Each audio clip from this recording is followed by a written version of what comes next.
추석은 내일이나 다른 내일 밤에 뜰 달이 내라는 듯이 지금도 대낮같이 밝은 밤이다.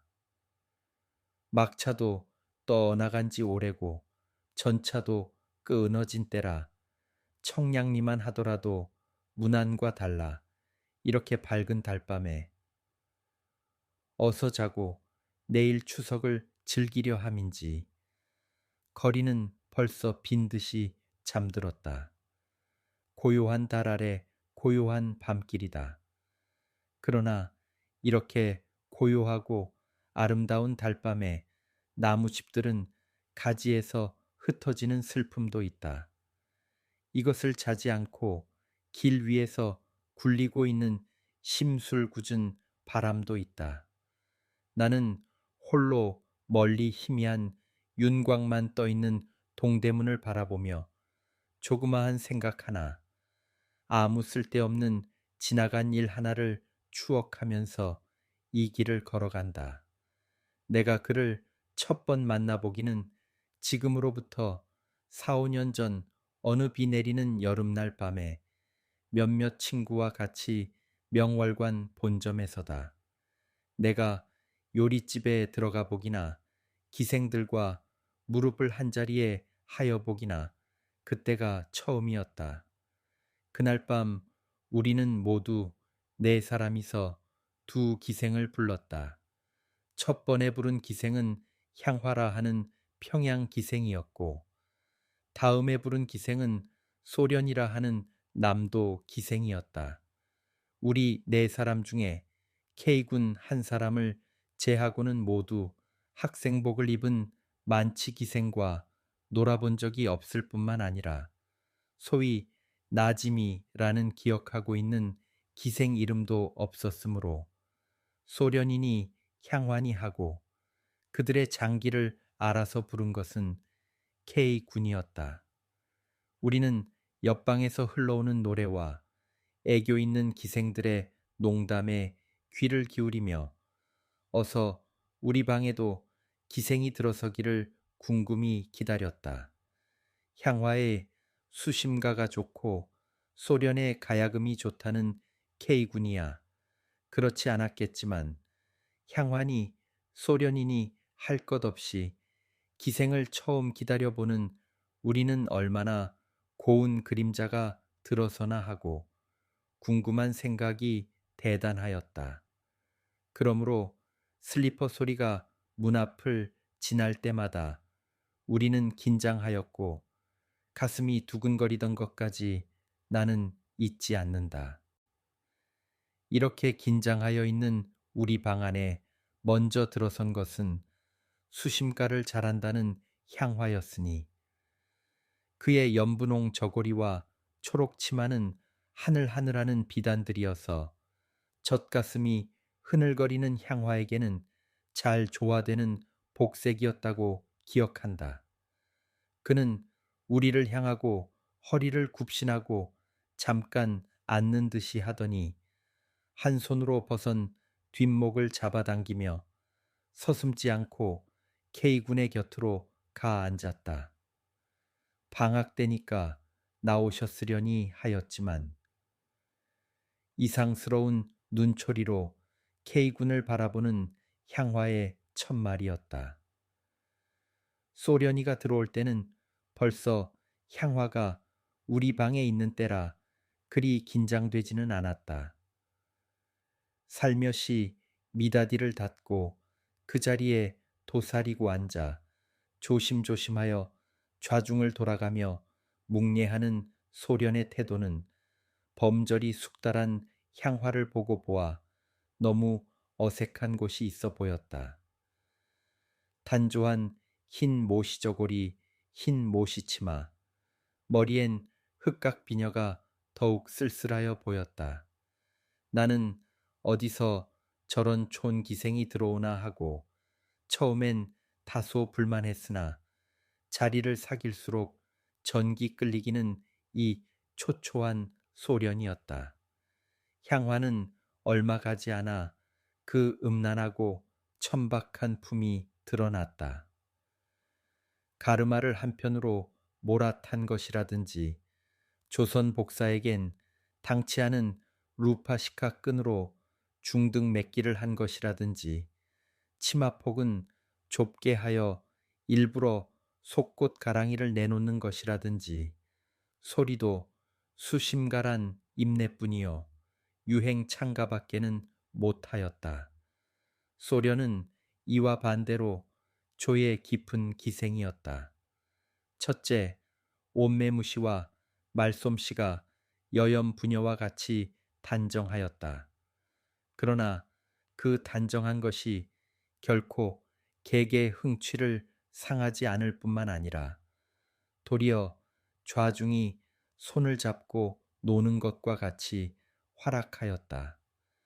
그의 주름을 잘게 잡은 모시 치마라든지 그 속에서 은은히 빛나는 수염낭이라든지 아무튼 향화를 달기라고 하면 소련은 학과 같은 기품이 있는 여자였다.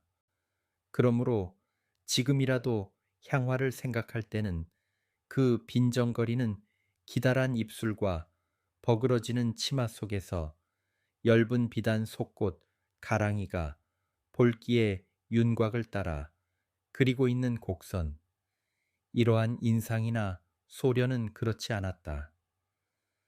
그 청한 눈알이었다. 일요학교에서나 볼 수 있는 천진한 소녀와 같은 그 천진한 눈알이었다. 또 그의 흥취 깊은 남도 소리와 능란한 가야금은 나 같은 서생으로서 감히 평할 바 아니라고 생각한다. 아무튼 그날 저녁에 그 구슬픈 소련의 가야금은 행인지 불행인지 오늘 내가 이 글을 초하게 된 인연이었다고 할 수 있는 것이다. 그 구슬픈 가야금 소리, 지금도 그때 소련의 눈물 젖은 눈초리가 눈앞에 사라지지 않는 것이다. 한 무릎에 가야금 머리를 누워놓고 아미를 수그리고 탈 제 귀로 듣는 노래뿐이 아니라 줄과 줄 위에서 강둥강둥 춤을 추다 찌긋찌긋 미끄러도 지는 그 열 손가락에 노는 재주도 바라보는 흥미가 깊었다. 그러나 노래는 슬펐다. 줄도 울고 사람도 우는 무슨 한 있는 노래였다. 노래하는 소련이 제가 슬픈 사람이었다. 가야금을 물려놓을 때 그의 손은 눈으로 먼저 올라갔다. 눈물 고인 눈초리를 보이지 않으려 그는 웃어 보이기까지 하였으나 지어 웃는 웃음이니 창밖에 빗소리만 높을 뿐이요 좌중은 다 같이 침묵하였다.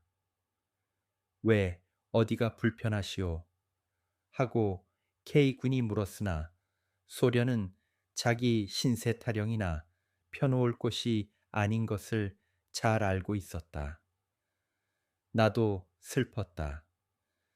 아마 그날 저녁에 소련이 자신 이외에 제일 슬퍼한 사람은 나였을 것이다. 나도 슬픈 사람이었기 때문이다. 사실 그날 저녁에 명월관에 모인 것도 K군의 주선으로 그때 나의 서름을 위로해 주려는 노름이었다. 소련의 눈물과 나의 눈물이 사정에 있어서는 비록 다르다 할지라도 남이 다 즐거이 사는 세상에 우리만 슬픈 사정을 가지고 울기는 마찬가지였다. 나는 옛날 시인 백낙천의 비파행을 생각하면서 새로운 슬픔과 동정으로 소련의 애달픈 노래를 다시 한 곡조 청하였다. 그는 사양함이 없이 가야금을 들어 안았다. 나는 나중에 소련에 소복한 이유를 물으니 지난 3월에 돌아간 양모의 거상이라 하였다. 친부모는 계시냐고 다시 물었으나 그는 머뭇거리며 얼른 대답하지 않다가 다 없으셨어요. 왜 선생님은 유쾌하게 놀지 않으시고 하면서 향화가 치던 장구를 빼서 안았다. 시간이 지나 소리는 하지 못하고 이야기판이 벌어졌을 때 감상적인 학생들의 노름이라. 이러한 자리에서 사랑 이야기가 일어난 것도 그리 이상스러운 일은 아니었다. 무얼 나는 사람이 제일이야. 당사자 하나만 마음에 들면 하는 향화의 말에 그렇지도 않아. 만나는 날 서로 껴안고 죽고 만다면 고만이지만 사람 잘난 것 고르는 것부터 오래 살려는 것 아니야. 단 하루를 살더라도 돈이 있어야지. 우리가 이렇게 매일 저녁 여러 손님을 모시고 놀 때 저 어른이면 하는 손님이 없는 것은 아니나 결국 돈 때문이 아니야.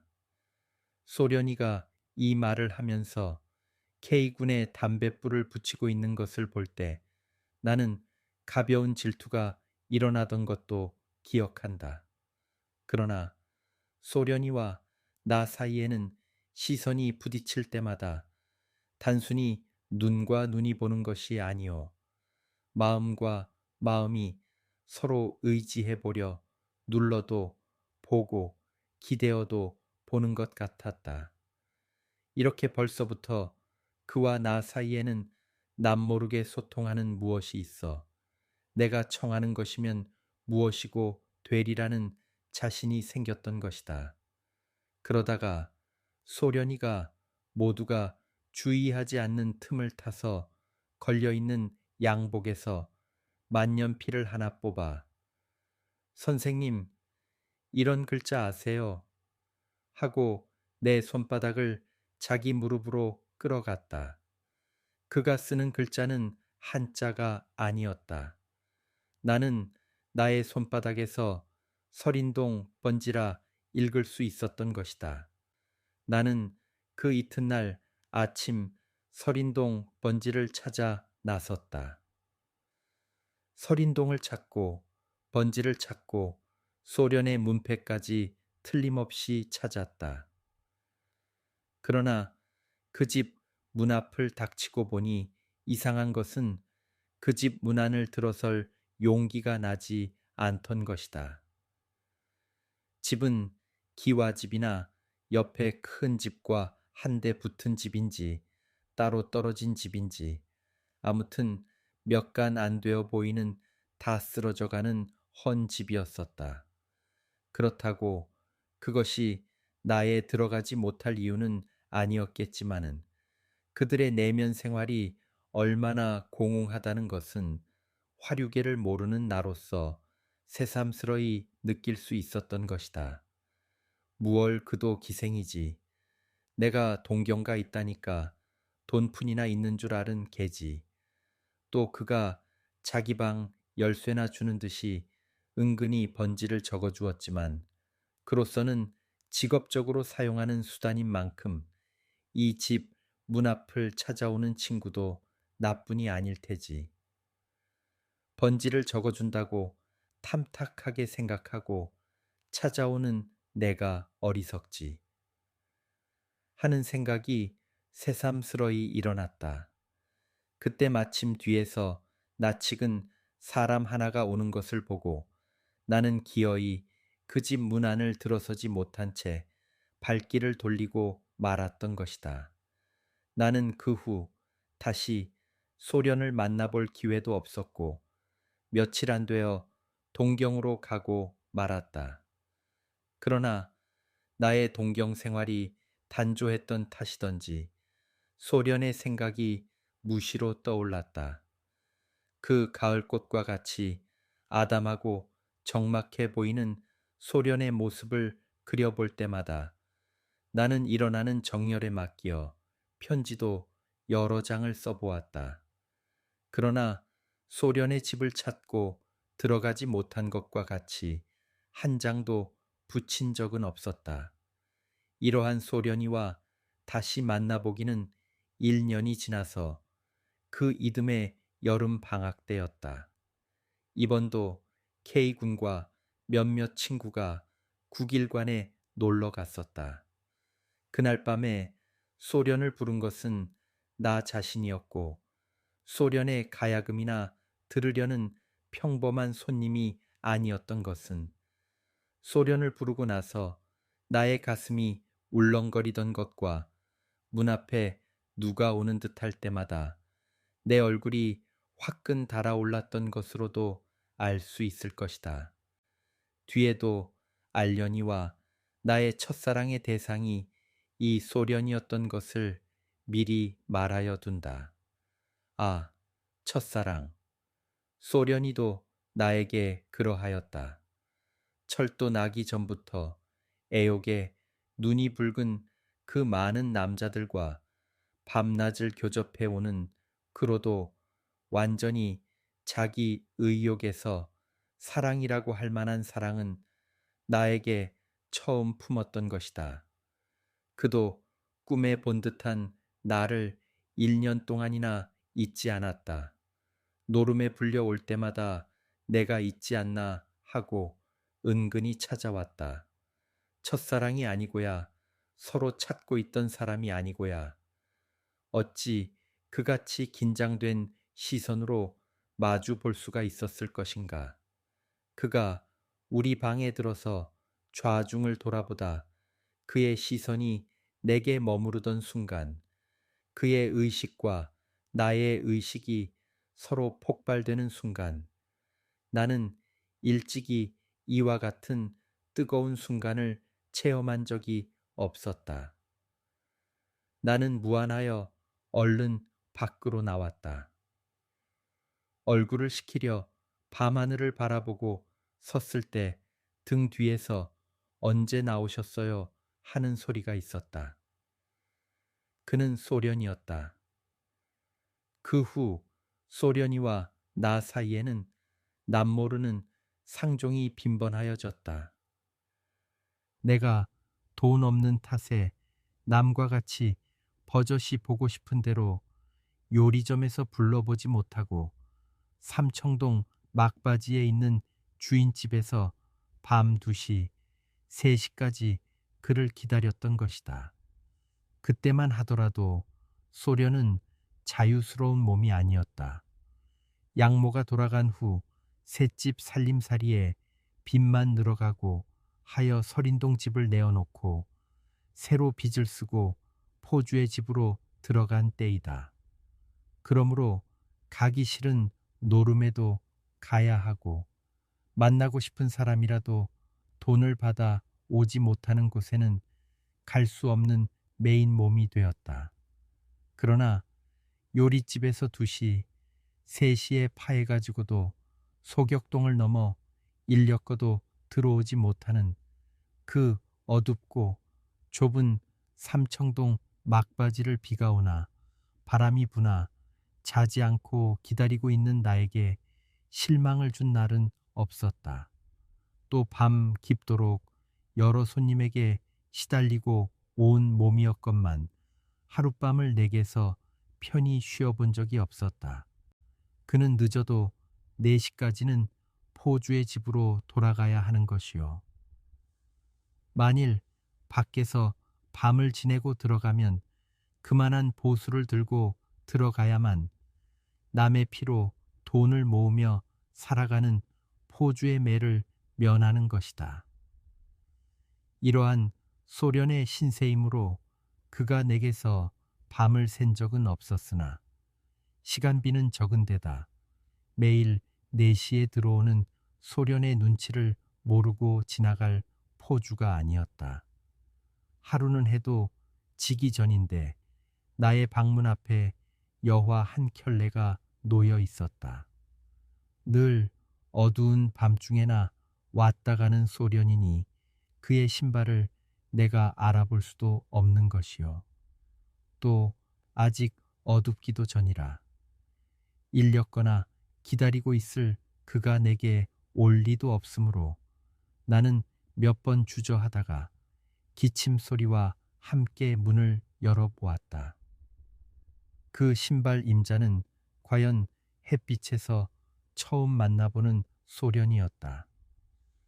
그러나 그는 자리를 펴고 누웠었고 내가 들어가 앉자마자 그의 울어서 부성부성한 두 눈에선 새로운 눈물이 걷잡을 새 없이 쏟아져 나왔다. 한편 눈두덩갠 시퍼렇게 멍이 들었을 뿐만 아니라 머리채를 끄들려 머릿속이 온통 부어오르고 전신이 불덩어리같이 달아 입에서 단김이 확확 끼쳐 나왔다. 그도 하는 말이 없었고 나도 묻지 않았다. 방 안이 어두워올 때까지 우리는 말없이 울었을 뿐이다. 나는 소련이가 명월관에서 하던 말을 생각하지 않을 수 없었다. 그렇게 목이 말라 애쓰는 것을 보면서도 과일 한 개 내 손으로 권하지 못한 것이 오늘도 생각하면 가슴 아픈 일이다. 그러나 소련은 자기 옆에 내가 있어 간호해 주는 것과 내일은 내일이라 하더라도 그날 저녁 하루만은 시간에 몰림 없이 마음 놓고 나와 같이 지내는 것을 무한히 좋아하는 것 같았다. 그러나 어찌 내일을 생각하지 않을 수 있으랴.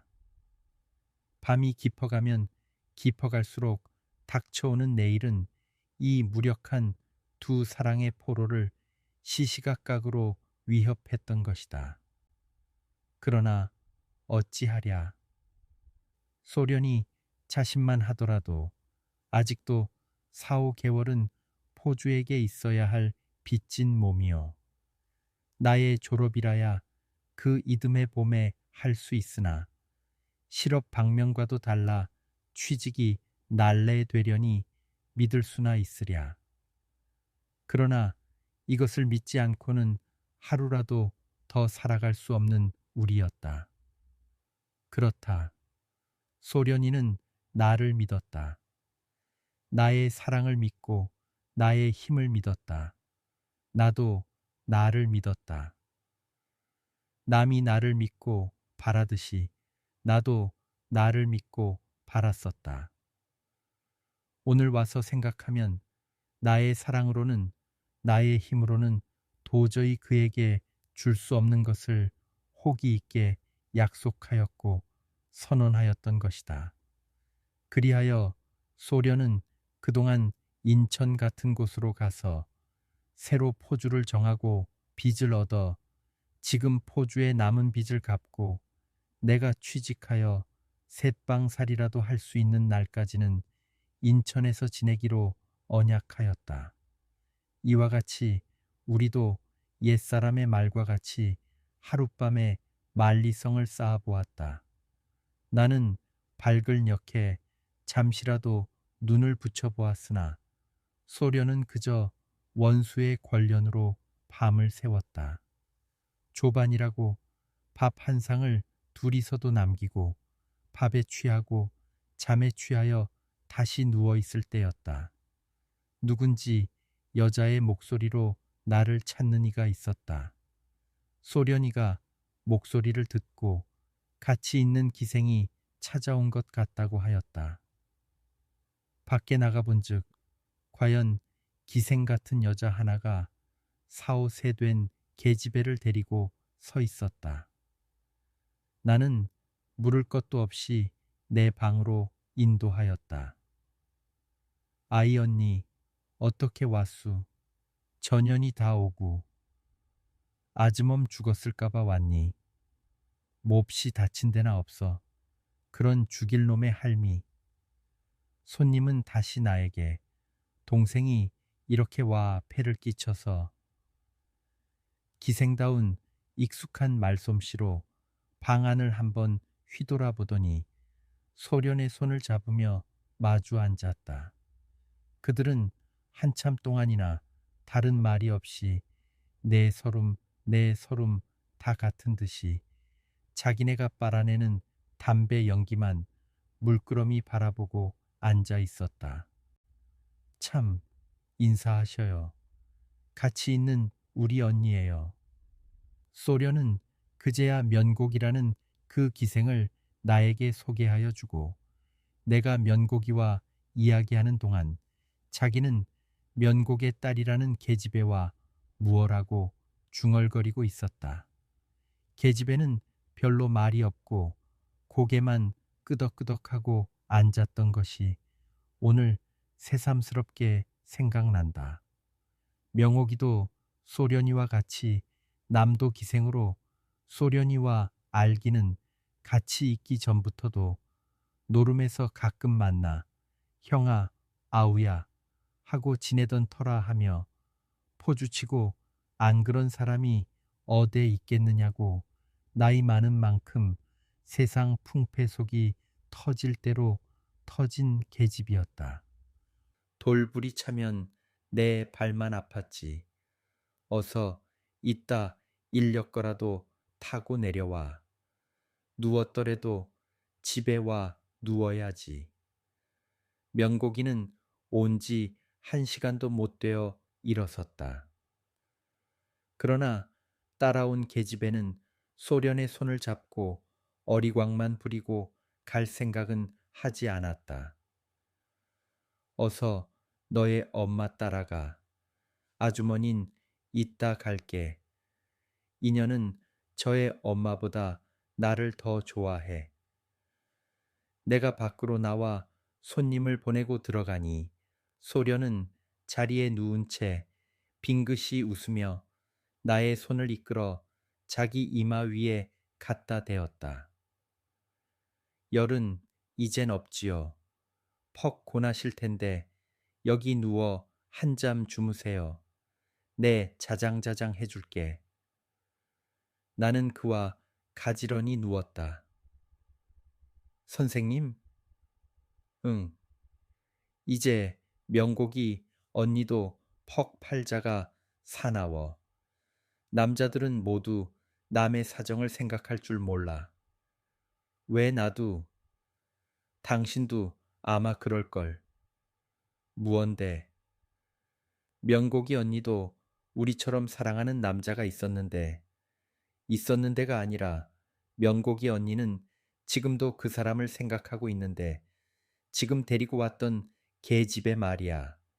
자우, 남 말하는데. 아니야. 어서.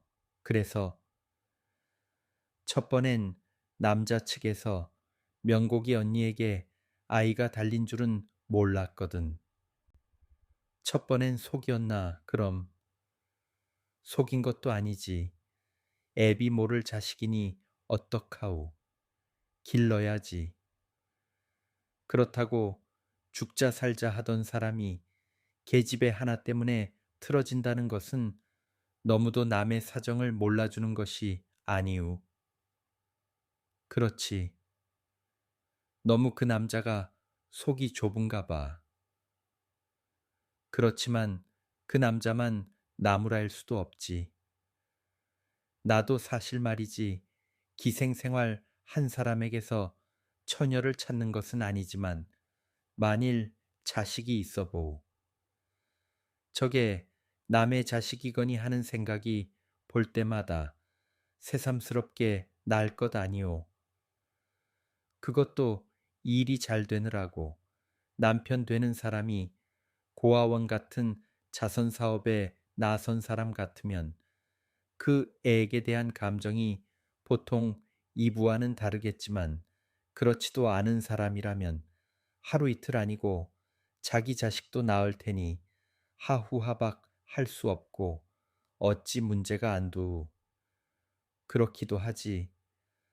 그렇기도라니 꼭 그렇지. 요새 세상에 더구나 젊은 사람으로 그런 것을 문제 삼지 않을 만한 군자가 어디에 있소. 서울도 고아원이 있나? 있지 아마. 여기까지 와서 나는 남의 일인 만큼 대수롭지 않게 알아. 그만 잠이 들고 말았다. 소련이는 그날 저녁 때 청은같이 무거운 몸을 포주의 집으로 이끌고 내려갔다. 그 고르지도 못한 언덕길을 타박타박 내려가는 소련의 뒷모양을 바라볼 때 나의 눈엔 설명하기 어려운 눈물이 핑 싸고 돌았다. 그러나 그는 벌써 나의 아내로 거리에 잠깐 볼 일이 있어 곧 다녀오마 하고 나가는 것 같았다. 한참 가다 한 번씩 돌아서는 그와 멀리서 나는 바라보며 진심으로부터 행복스러운 웃음을 그에게 보내주었다.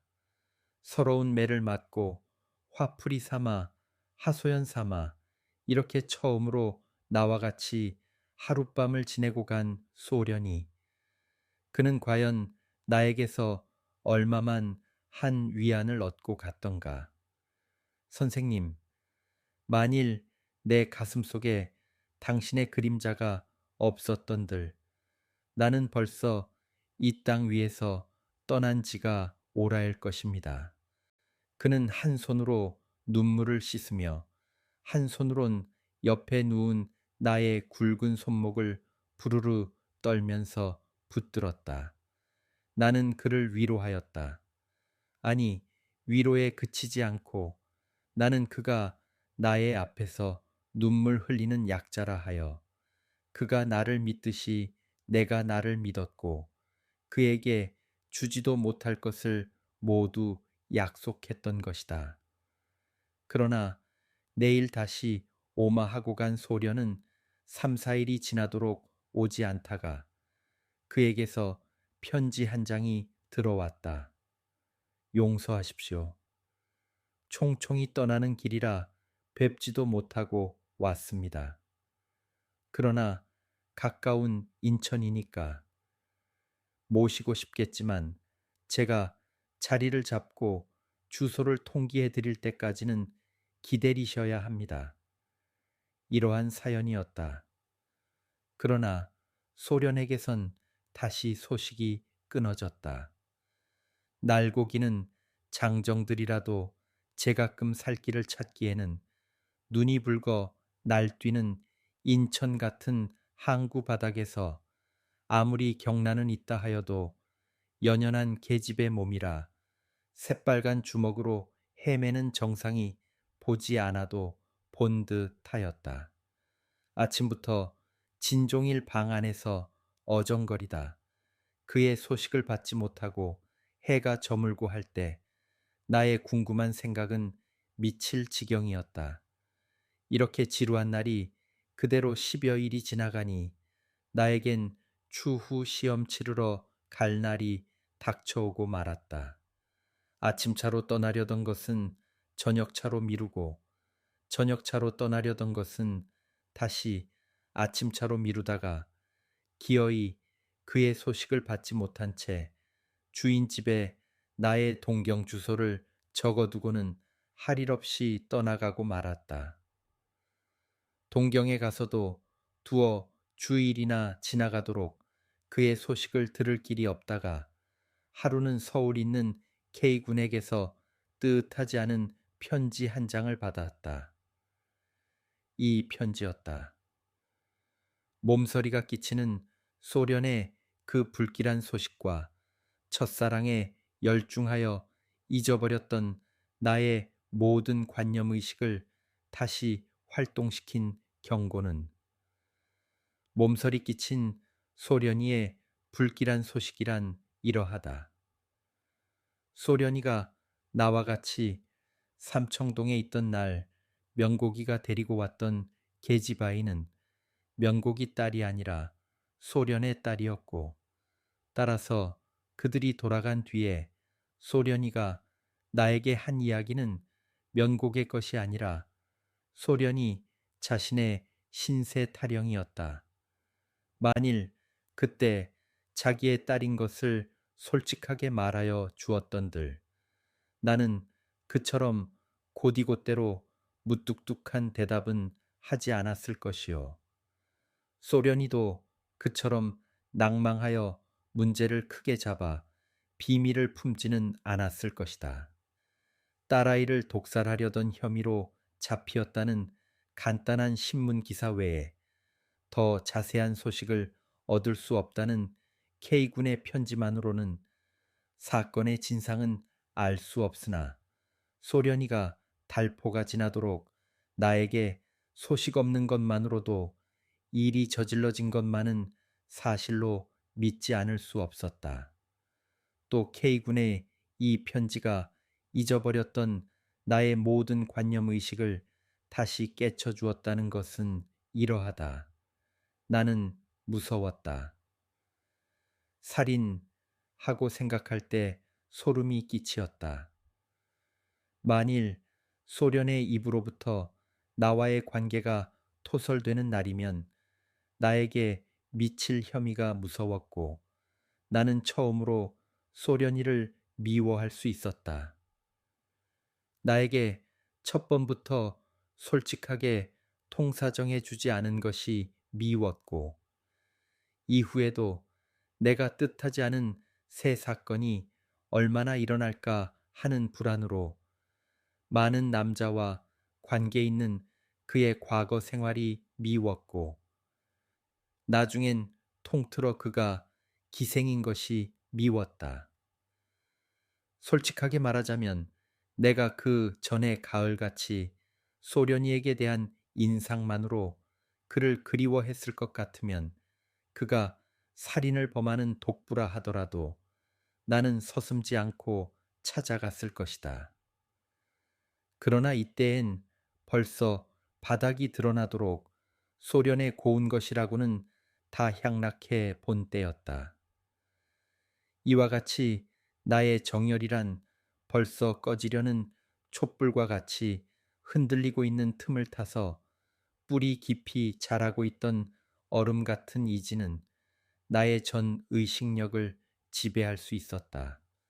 그래도 처음에는 소련이에게 대한 다소의 의분과 내 욕심으로만 독단하려는 이지와의 서로 갈등이 나를 괴롭게 하지 않은 것은 아니나 흘러가는 세월은 나의 그 마음을 한자리에 두고 가지 않았다.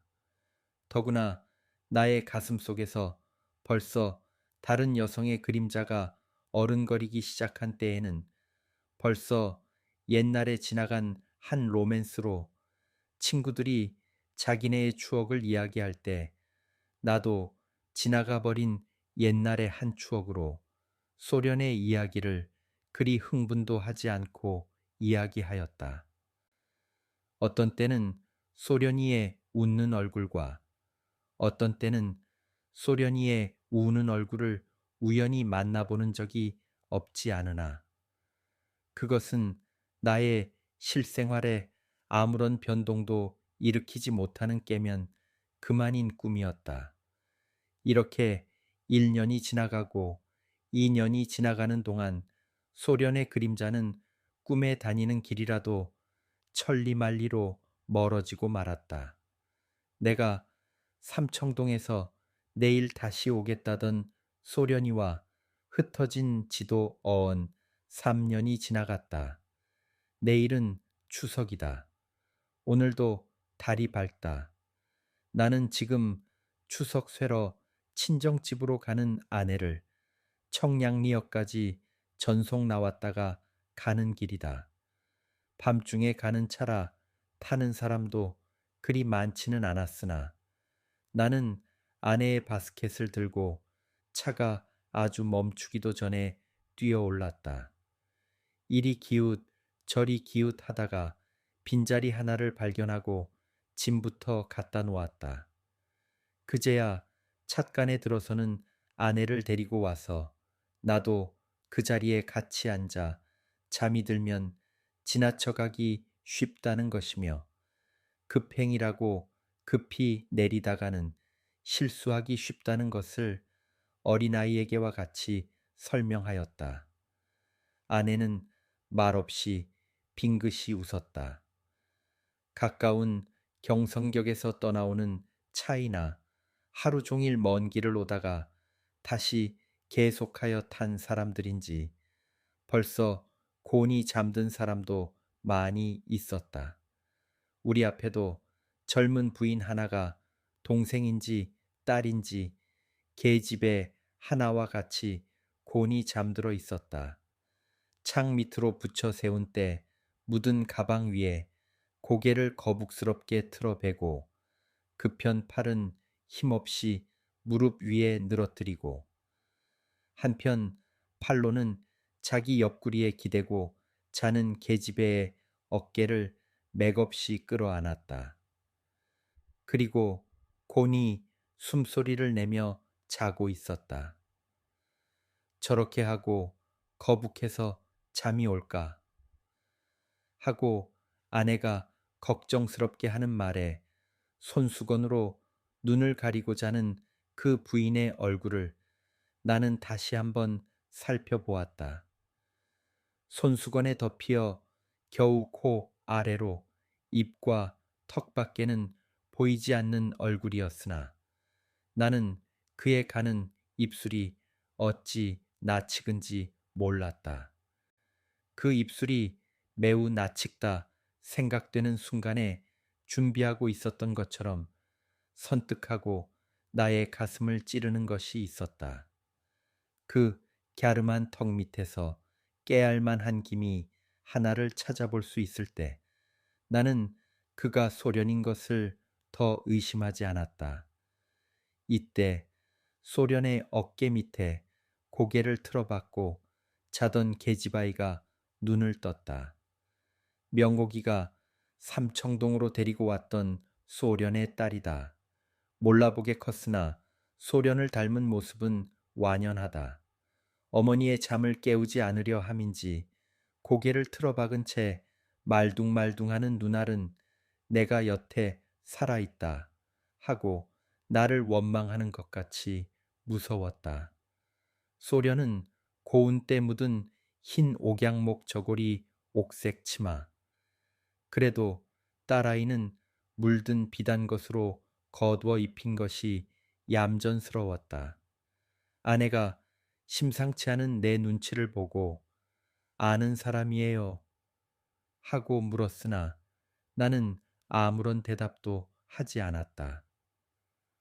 얼굴까지 소련을 타고 나온 계집애. 소련은 이제 늙어가더라도 젊은 소련이의 그 기구한 운명은 다시 그의 딸의 손목을 이끌고 나가는 것 같았다. 오늘 여기 앉아 남의 일같이 바라보고 측은해하는 나 자신이 저들이 오늘 이 모양에 이르게 한 간섭자였던 것을 깨달을 때 나는 소련이가 마저 잠을 깰까봐 무서웠다. 마침 호각 소리가 들려오기에 나는 허둥허둥 차를 내리고 만 것이다. 아, 소련이가 저기 간다. 어디로 갈까?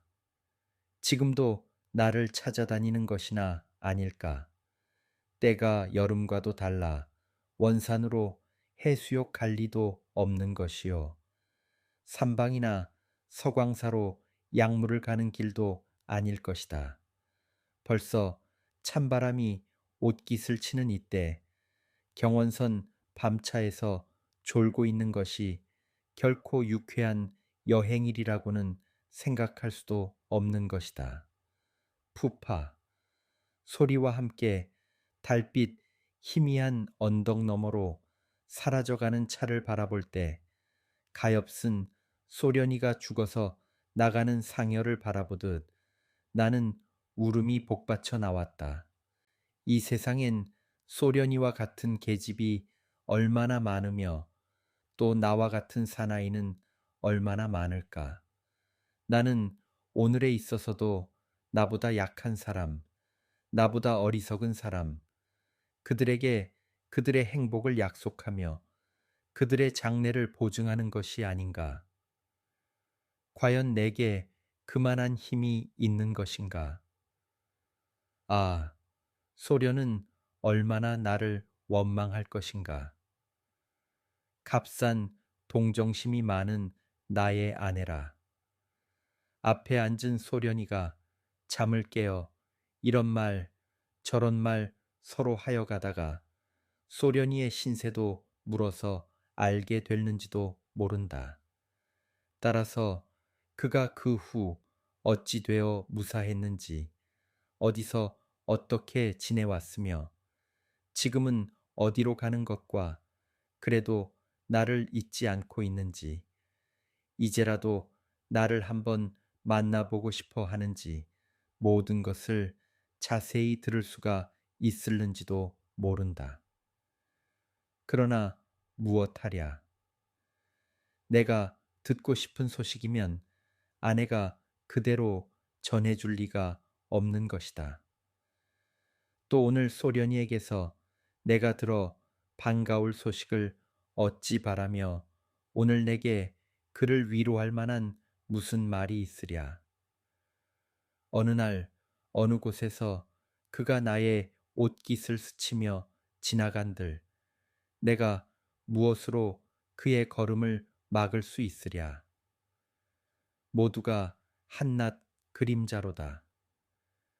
차는 지금 어디를 쉬었다 다시 떠나가는지 멀리 들판을 건너 뚜 하고 한마디 울려왔다.